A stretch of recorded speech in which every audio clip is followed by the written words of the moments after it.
A Dal in Hungary closed off their semi-finals on Friday and Saturday. And Steef van Gorkum, chief editor of EC Daily. With that, we now have the final field in Hungary.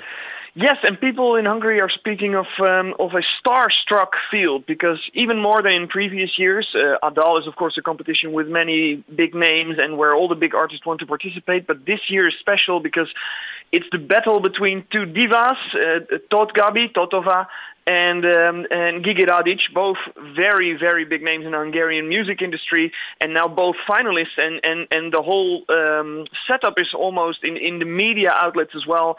The story of this final is the two divas fighting against each other, although they're not they're good friends as well, but still they're now battling for one ticket. And then there's also, you would almost forget, András Sanders in there, who's also a household name, a former representative of Hungary in Eurovision. So it's a starstruck final. That's what they say in Hungary now. Yeah, and one would say that with the two divas battling it out, there may be a third dog in there who takes the bone eventually, or not?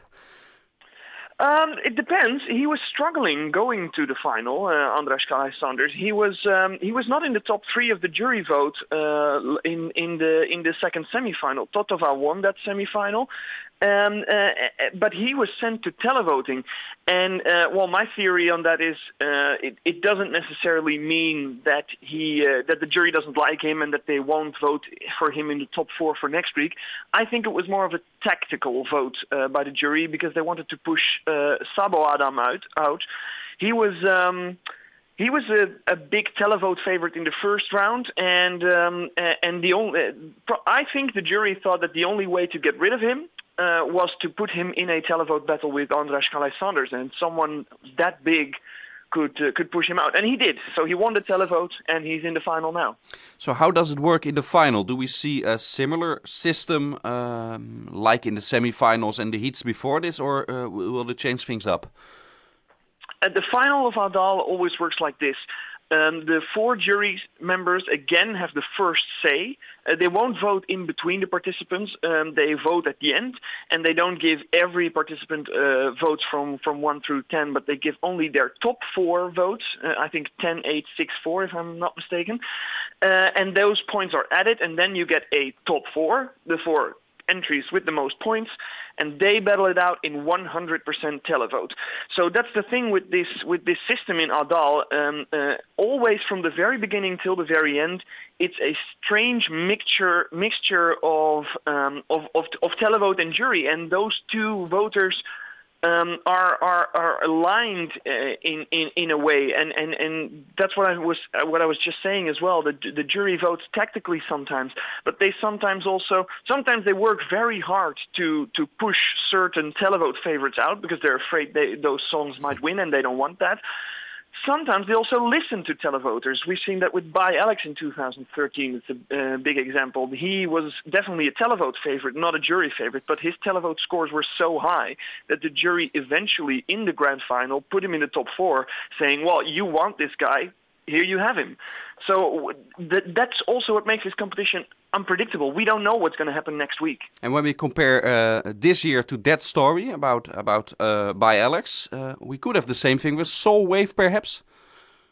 Yes, they qualified twice through televoting now, and the same thing could happen there as well. Again, it's an indie band, interesting song. First live performance was not that good. Second was already a bit better. If they do again better next week, and if their televote numbers, I don't know, of course, I'm not working behind the scenes, but if their televote numbers are really, really good, maybe the jury will do the same thing. And then you have another story in which the opposite thing could happen, because it's also true that televoters sometimes listen to the juries.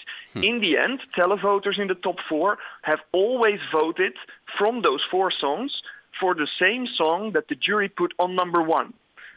Always, except for By Alex. So if the jury now chooses a certain song and pushes it forward and say, okay, like for example Gina Kanisha, who won the jury vote last week with the semifinals, but was not popular with televoters, if the jury put her forward and say, okay, we all give you our 10 points and this is the song that you have to vote for, I can't guarantee that Hungarian televoters won't listen to them.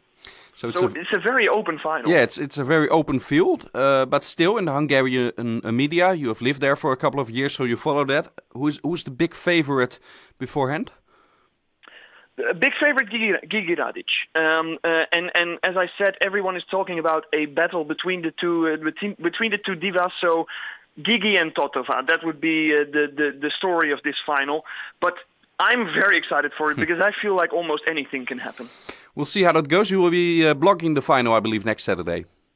Yes, I will be there. So everyone who wants to read and follow that final with live commentary, tune into ESC Daily. I will be there. I can even translate some jury comments for you and follow it. Thank you, Steef.